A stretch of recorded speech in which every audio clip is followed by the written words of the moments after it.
And hello, YouTube. Anthony Drunk Geek here.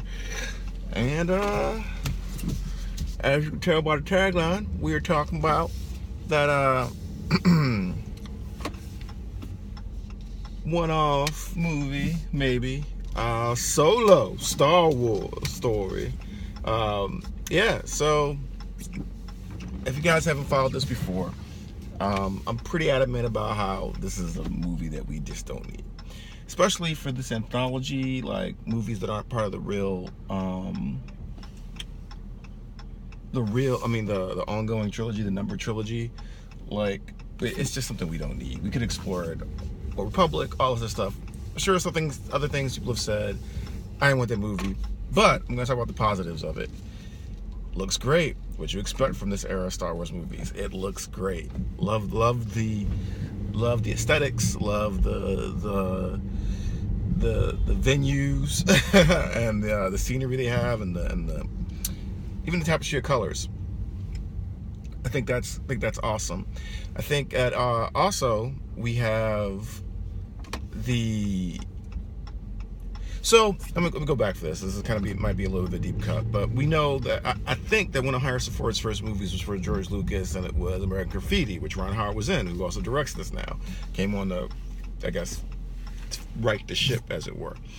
And in American Graffiti, he plays a hot rod racer. And that's also where you're supposed to always get the feel from Millennium Falcon, that this is kind of like his modified car. So I love the little speeder. I think he's a modified speeder with his lucky dice hanging down and everything like that. I thought that was cool. I'm always up good for a good criminal angle. I mean, some of it's cliche, but hey, there are no original stories, right?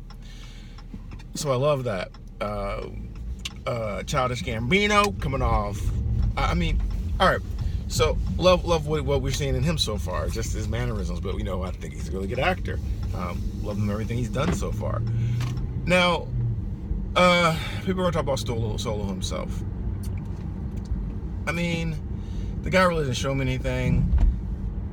Give him a good, cool lines and build a cast around him, I guess. But there's two ways of going about this, and I'm gonna go back to I'm gonna go to Star Trek when they redid it to J.J. Abrams. Like, I don't necessarily want to see a impersonation of Harrison Ford, because in the original Star Wars, a lot of these people were playing themselves in a way. But you can play homage to it while bringing something yourself, which I think the Star Trek cast and the J.J. Abrams really did. Like, you could say, I could see that these characters that are iconic, this is where they were when they were younger, even though we kind of knew them when they were younger. But this is when they're really young. So you have that going on for you. This guy, I've heard some complaints that he's coming off kind of whiny. You don't really like his voice, all that good stuff. And believe me, I hear you. The one thing that I think might be kind of cool, though, is since in the original trilogy, Luke was kind of the whiny, the whiny kid. In this one, thought he was, didn't potential, but thought he better than he was. In this movie, it might be Harrison Ford, which might make a cool parallel to him meeting Luke and how he kind of bonded with Luke. Because remember, he actually asked Luke, "Hey man, you can come with us, join our crew." So yeah, you could have that. So I'll wait and see. I love how you see the Millennium Falcon pristine white, like with the fresh new starship smell. People have noticed that the divot, like the little cut, is gone, or the piece. One of the things that we always said in Legends about this ship was the reason the series was so well loved by smugglers and bounty hunters and all that stuff is because they were so heavily modifiable. So you never know no two exact ones that weren't off the assembly line were going to be the exact same. So I'm interested to see that. Like I said, I don't really need this movie, but it looks good. It was a good trailer, and hope it does well. I think I'm more excited for this movie than I am about episode 9 coming up, and a lot of reasons for that.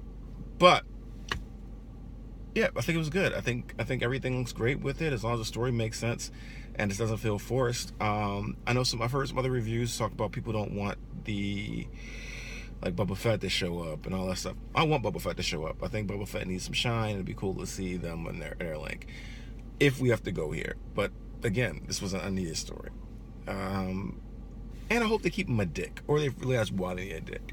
Now, Khaleesi's in this movie, and ladies, believe me, ladies and gentlemen, I love Khaleesi in Game of Thrones.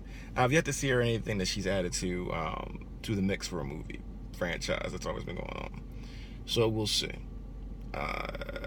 Could be good. Like I said, I like that hot rod feel with the speeder bike chase. Like that we might get into the view of the Imperials in a different view, because they are stopping drug dealing. We're gonna get the Kessel Run, of course. I think that nightclub might be Canto Bight. I'm not sure, and I hope they didn't force that in there just so they could connect it to Han Solo. But we'll see. Yeah, sorry, there's a lot of us. I'm gonna work on that. If y'all don't know, I'm also heavily featured on Earth 2 Comic Cast, where we do Discovery reviews, comic reviews. There's some stuff up with Sight Runner Mo, where he's interviewing people from Legends, Supergirl. There's the Blue and Mo versus the World. We got a lot of things coming up for cons, interviews, things like that. Check us out if you like all things geekdom. And I'll leave, if you can't find it, let me know. I'll leave a link. I'll link in one of the videos below. Also, thanks everybody that talked about the Ren Finn thing with me. I really appreciate the feedback. And if you guys want to talk about something else, just let me know. And as always, it's okay to geek and drive. See ya.